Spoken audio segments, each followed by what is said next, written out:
Good morning, guys. It's Nick from a very chilly, breezy Chestnut Hills Farmstead.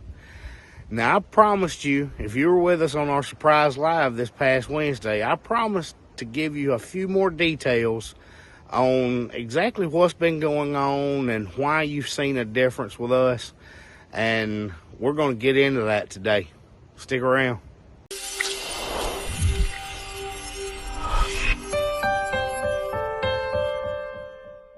Well, first off, I want to say if you're new with us, thank you for being here and thank you for joining us. We hope you'll stick around. We're a family of 5 just carving out our own little homestead here on 40 acres in central Alabama. It's me, my wife Zoe, my daughter Mackenzie, my son Chance, and our youngest son, little farmer Rhett. We are constantly working on new projects and adding animals and trying to do things our own way to be self-sustainable. So thank you for being with us. But this is the time of year where it's the off season for a lot of farm channels, and it's really tough to put things on video, just number one with holidays and everything coming up, but with it being the off season for farms, it's a lot of stuff like you see behind me that it's kind of hard to put a video to. Let me show you what I've been doing. Starting at that corner, you can see there's part of that fire break that was cut in on this side when we had our fire a couple weeks ago. But all of this was really thick, and I'm clearing this fence line because if you've been with us for a while, you know that we had a mini heifer named Tater. And Tater would get out right here. And let me show you why. Because when this had grown up here, it had a lot of trees caught in this fencing. There's 2 strands down here, and Tater would just walk through. Well, we've got 2 other mini Herefords here, actually one micro mini, our vicious bull Ferdinand. They will stay in. They don't try to get out too much. They've got plenty of grass. We put hay in here. They get fed daily. They're not really worried about getting out. But to make it safer for them, we're clearing this fence line so that we can tighten this up and make it a little more secure. And we initially tried to move Tater and the other 2 down to one of the paddocks we have for goats. That fencing didn't work. Tater was tearing it up, and it just wasn't working out. So Tater lives at Cog Hill now, and I'm sure most of you know that. If you don't, then you can go over there and visit her. She's a hoot. She's a really sweet cow. She just did not want to stay in a fence no matter how much you fed her. She just wanted to roam around wherever she wanted to. They were a little more secure over there. So Tater lives at Cog Hill now, and that's where she's going to stay. She's happy, healthy, and she'll be just fine where she is. But while I'm fixing this and clearing all this, I went ahead and moved the other 2 cows back down with the goats. They're going to stay down there for a few days while I get this fence line cleared out, get this fencing tightened up. This is the pasture that we lease from our neighbor. We lease a pasture and a barn from our neighbor here, and that's where the donkeys and the cows stay. And we're going to get this repaired, get some fence work done. It's just off-season work. It's the kind of stuff you got to do. Fencing is pretty much all year round anyway. I guess since it's the middle of the day and not many predators out and all the goats are just laying around in the sun, I guess Holly and Hoss decide that Daddy need more garden than the goats do. They got some fresh dirt to lay in, so they're up here guarding Daddy. You can see the stuff we're having to clear out. A lot of privet, some cedars, things like that. Clearing this out. It's a good time of year to do it because the bees aren't as active. Right now it's just the best chance we've had to get this done and get some things cleaned up. But the time of year really messes us up. We're in Alabama, so a lot of what y'all are used to during this time of year, it can shut us down here. And just rainy, windy, cold weather, we do the chores we have to do, get our animals taken care of, but not a lot of projects happen. During the spring and summer, when everything's green and pretty, you can get other projects done, and when you're doing this busy work, you still have things to put on video. It's a hard thing to do this time of year, just because the things you're doing are not exactly what you would call video worthy. Now, a lot of people say, hey, we'll just watch whatever you're doing. I get that, I understand it. But a lot of times, work like this, clearing fence rows and things like that, it's hard to video while you're doing that kind of stuff. Or you got a mic getting in the way, you're running a chainsaw and dragging limbs and tearing your mic off, and it's a hassle. So, it's just trying to keep things going can be a lot of pressure. And Zoe's been by herself for a while. And that leads me into, where have we been? What have we been doing? And why did we seem to, for the most part, disappear on you? Well, the reason Zoe was by herself, a lot of you already know this too, is that this time of year meant a long outage season for me at my off-farm job. And working 7 days a week, 10, 12 hours a day, it's dark by the time I get off or can get to the farm. So the only things I was helping with was things I could do in the headlights or by the lights of the tractor. And you can't really video that. It was really starting to weigh on Zoe. You could tell, you know, during the longer days when we had football practice every day and things like that, we were still making it work. But with the longer hours, 7 days a week, it was just really taking a toll on her. And we've talked about many times that we're not in competition with anybody. And my buddy Nico over at our Brown Farmhouse has my favorite quote. Y'all have heard me say it many times, that a rising tide floats all ships. I love that part. So we want everybody to do well.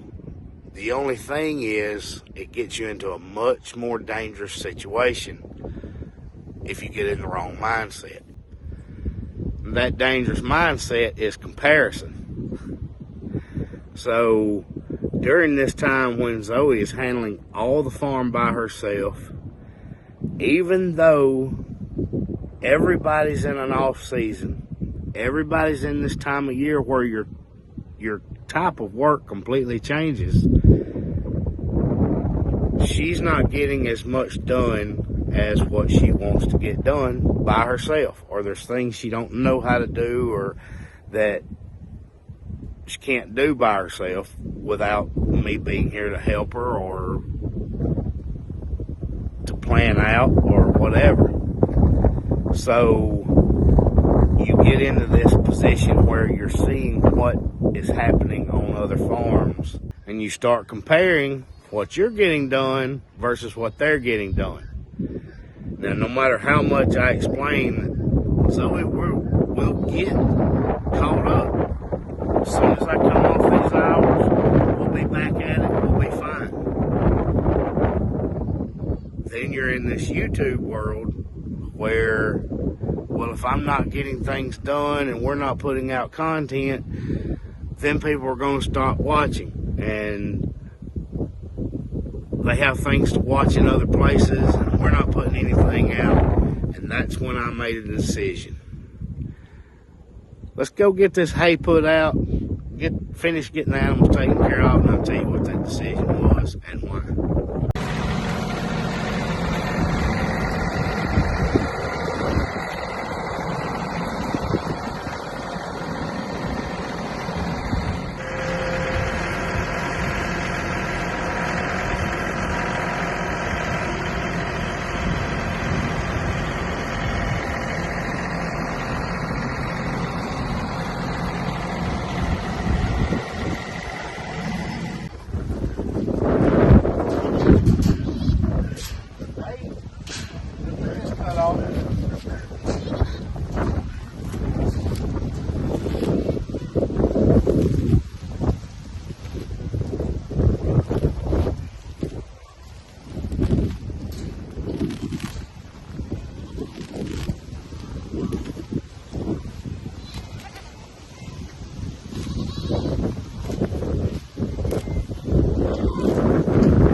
take the netting off.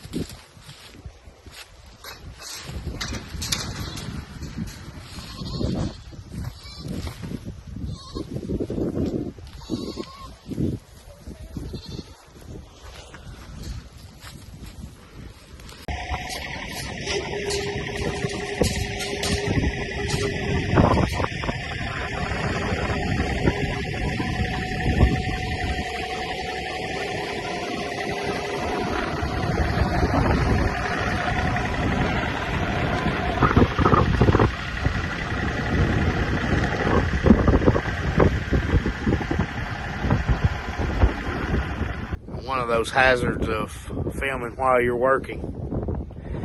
That is the receiver that plugs into my phone so that I can use these. These are the microphones we use to try to calm this wind noise down so that y'all be able to hear us.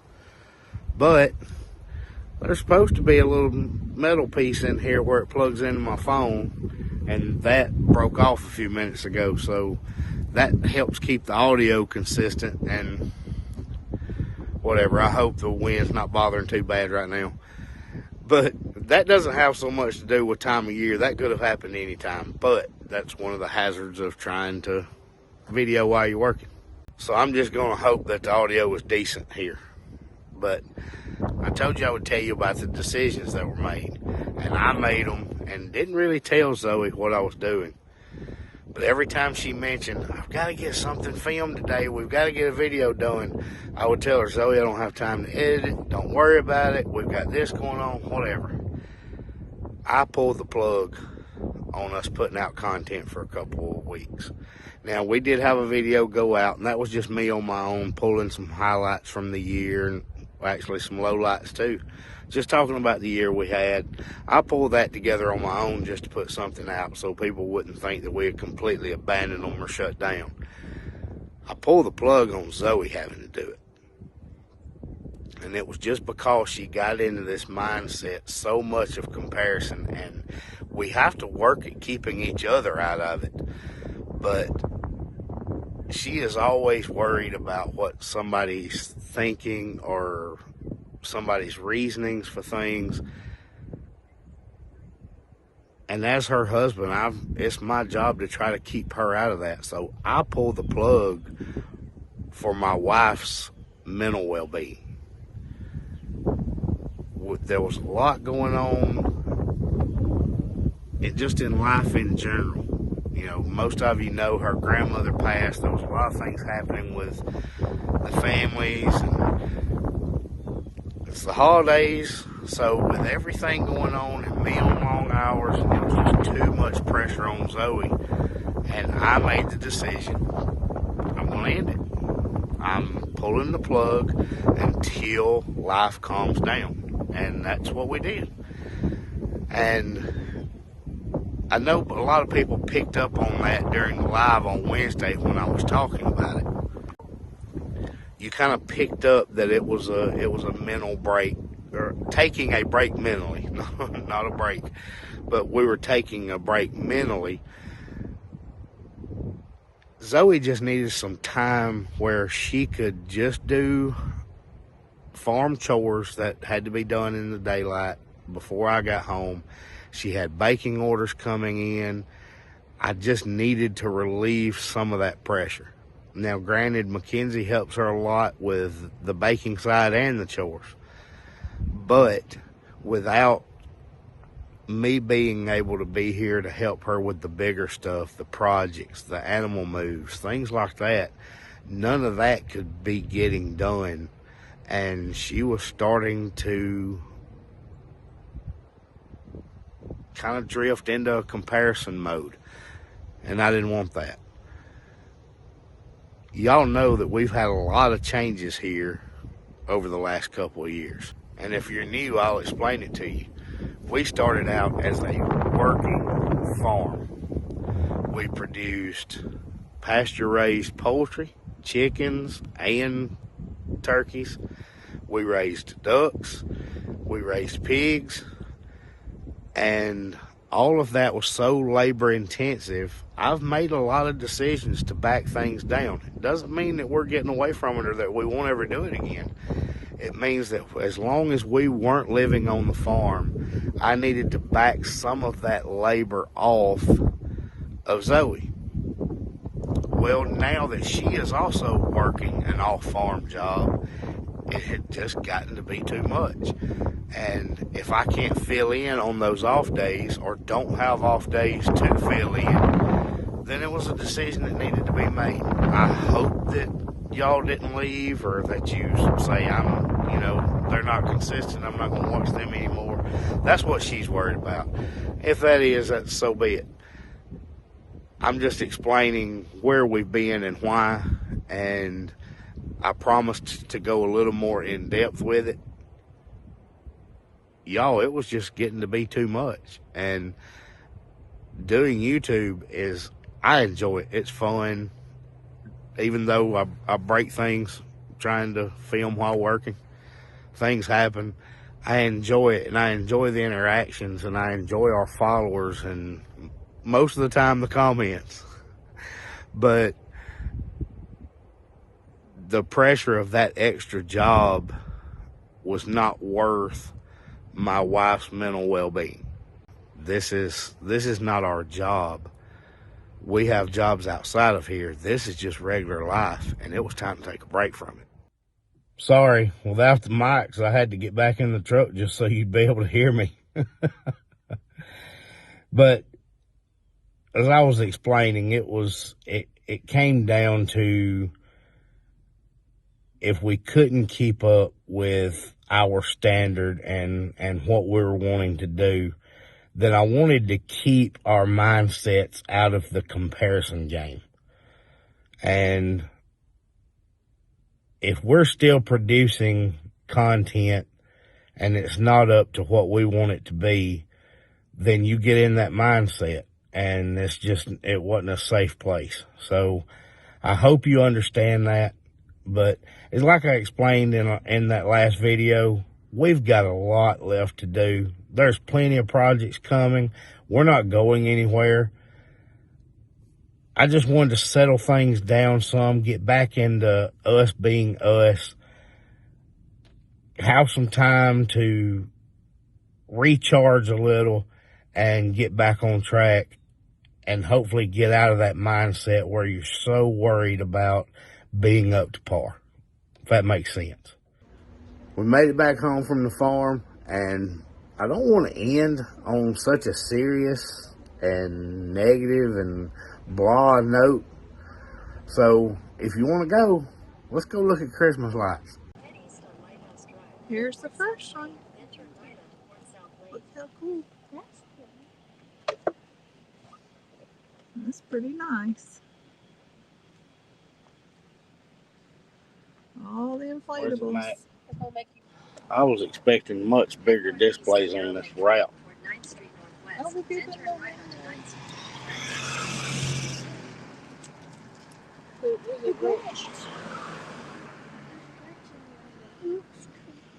at this one. Let me roll my eyes.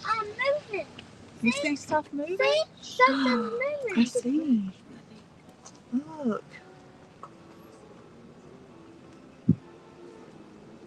It's moving. Uh-huh. How neat is that?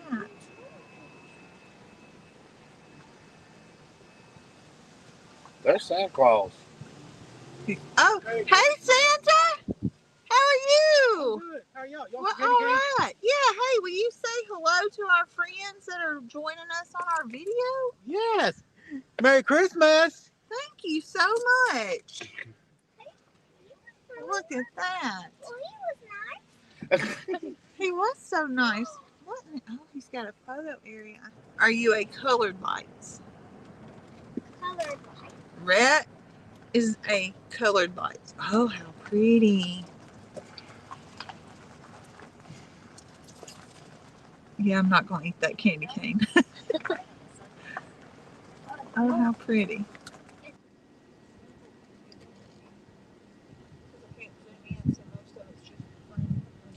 Oh. I bet it's going to take us on that street we saw all those lights from. Oh, goodness. At least it's not too terribly It's cold. not terribly cold. That's pretty. I don't think I was supposed to come up here, Mac. No, it said that was your destination. Oh. No, Look, it's this one. They that didn't one even says inflate Tour it. of Lights, and they're all dead. Yeah, everybody's dead. That's on the Tour of Lights, and they're It not is. even on. It did say. I bet they forgot. All their inflatables are dead. I wonder if they are sick and forgot. Most of their inflatables ain't up. I bet it's because it's so windy. Probably. Oh, I see. I see Barney on the porch. Yeah. I love you. You love me. We're just a big family. Now you'll have to get it at a weird angle because that truck's going to block it. Yeah, I got it. We're good. Okay. It looks so wonderful. Yes. These houses are shaped the same.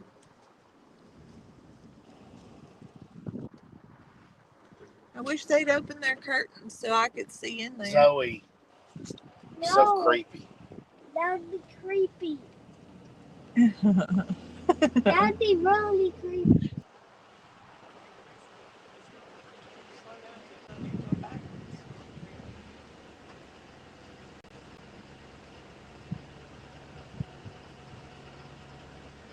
That's a lot of wood.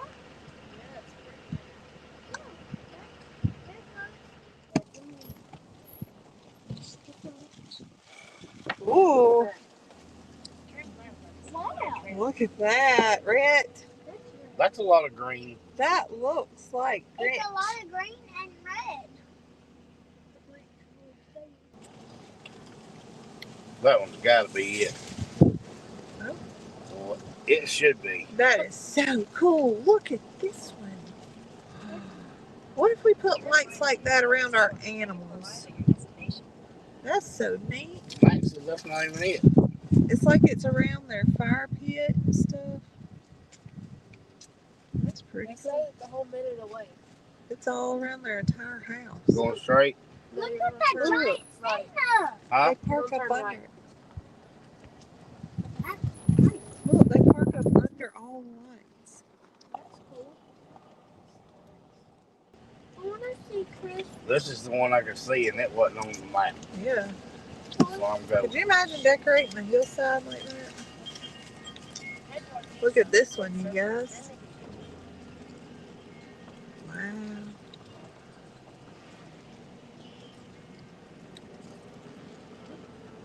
I'm so glad we don't have to decorate that.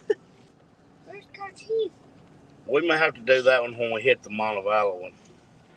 We'll go see what Coach Heath's lights look like. That looks pretty.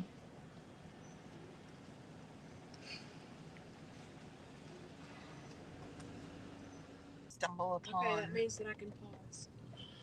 We have stumbled upon something. I don't know. I don't either. Oh, I see lights going everywhere. What are we doing? What we got here? Oh, they're taking up money. No, they're giving out candy canes. Oh. Here. Hi. Hello. What are we doing? Standing in line. Thank Candy you. What do we got? cane. Part of the house tour? Yeah. 88.3 is your radio station. Okay. Oh, good. And traffic's slow, but it is moving. Okay, that's fine. Thank you. 88.3. Uh-huh. All right. Thank you. Oh, we're going to get a show on this one, Zoe.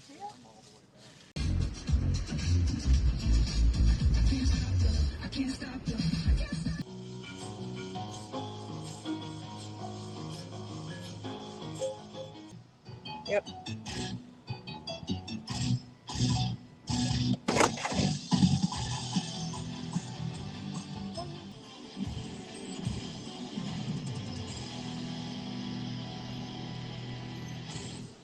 Oh, good.